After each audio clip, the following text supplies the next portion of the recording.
Hey everybody, what's happening? Wanted to take a few minutes and talk to you about my mixed drivetrain. Yes, a mixed drivetrain that I have on my Ibis Ripmo. Do you realize what you've done? Now, I've been running Shimano for quite some time, and I've slowly been swapping out some of the Shimano parts for aftermarket parts, third-party parts. So as an example, this big cassette you see back here is a Garbrook cassette. It's a 1052. I did a video about putting that on my bike, shaved a ton of weight off of the XT cassette I had before, and overall pretty happy with that cassette.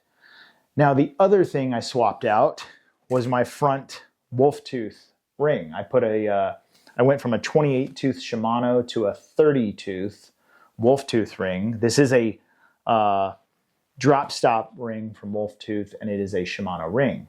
So everything else has been Shimano on this bike. Shimano XT chain, Shimano XT crank, had a Shimano XT rear derailleur, and an XT shifter up front. I wasn't super happy with XT rear derailleur, so I decided I was going to make a switch and move over to SRAM.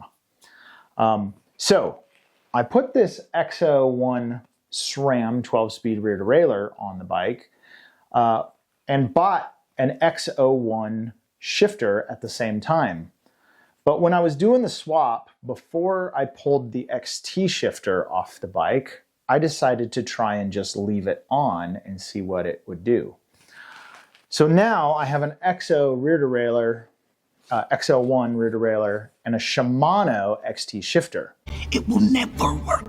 I really like the XT shifter. And there's two main things I like about the XT shifter. The first thing I like about an XT shifter is the fact that if you use your thumb to release the spring, you can click it not just once, but twice at one time, okay? So you can get a double shift when you're moving to a higher gear. Boom, right? Really cool feature on a Shimano XT shifter. Now the other thing that I really like about Shimano shifters is the fact that you can also release them from the front.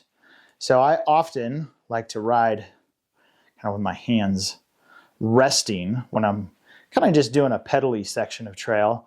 My hands just kind of resting on here without my thumb wrapped around the bar. And when I'm doing that, I like to be able to shift by just dropping either my index or even my middle finger down really quickly and just giving it a quick release while I'm pedaling.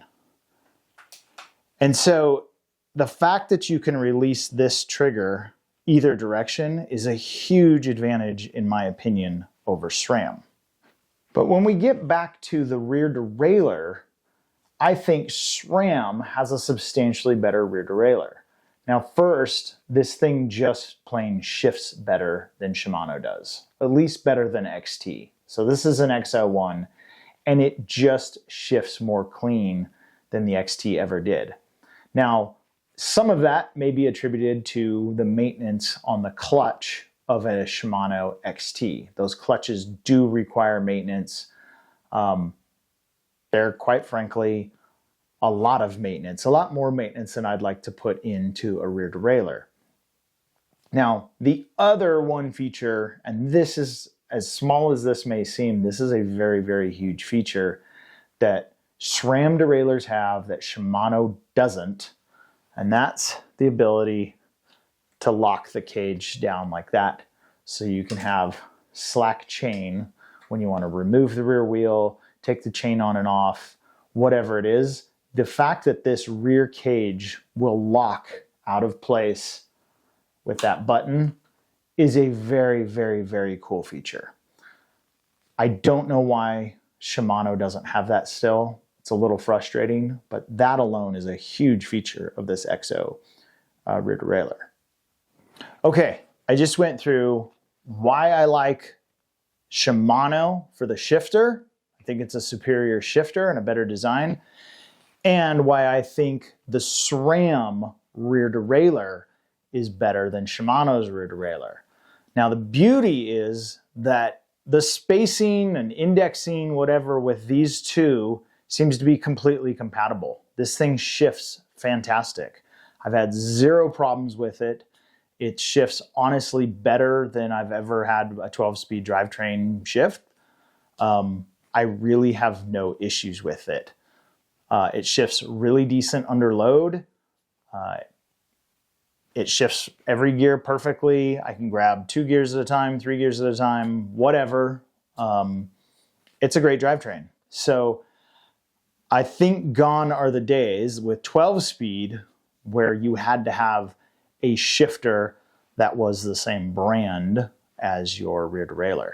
At least SRAM and Shimano seem to be compatible at 12-speed. So anyway, now's the time where you can go throw in all your hate comments, tell me what an idiot I am, and why this is a bad idea. But my question would be, why aren't you trying this? You can get the best of both worlds. Anyway, thanks so much for watching. Have a great day.